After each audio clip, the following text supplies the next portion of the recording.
9. Relevance.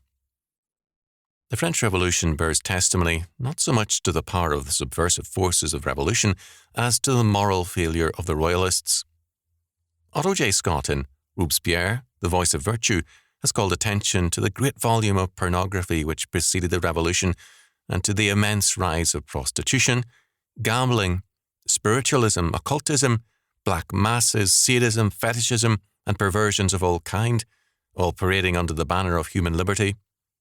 The law of God was despised and a new doctrine of law was taking form, summed up later by Robespierre in the statement, "The people are the law." At the same time, a vitriolic attack was mounted against the Church and Christianity. The Church at the time had grown soft because so much Enlightenment thinking had infiltrated both Catholic and Huguenot ranks.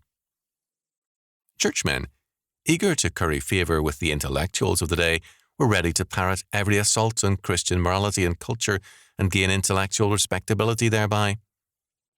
Those who maintained the forms of orthodoxy were too pietistic to involve themselves in the affairs of their times. As a result, they became easy victims. The parallel to our time is very real. Then as now, the problem is the same.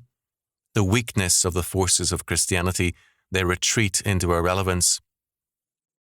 The public agenda today is largely set by the left, by our modern forces for the war against Christianity.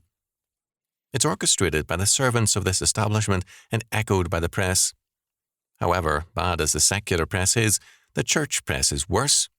It's an echo chamber for every evil force.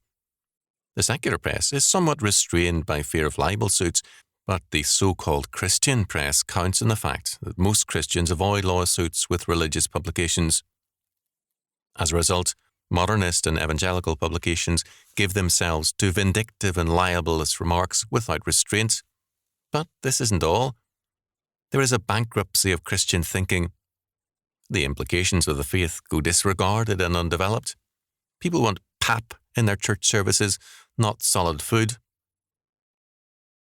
Early in the 1970s, I spoke in a church in a Midwestern state, a centre of old-fashioned faith. The most powerful pastor in the area came to hear me and walked out in agitation. The local pastor stopped in to ask why I was so upset.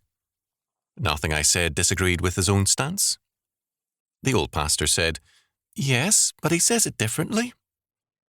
For him, true preaching had to echo the language of the 17th century. He was irrelevant to his own time, and both he and his congregation loved the safety of irrelevance. But there is no safety in irrelevance, only death. People in churches that seek personal peace and piety above serving God and making the crown rights of Christ our King relevant to our day are headed for the graveyards of history. There is no more peaceful place than a cemetery.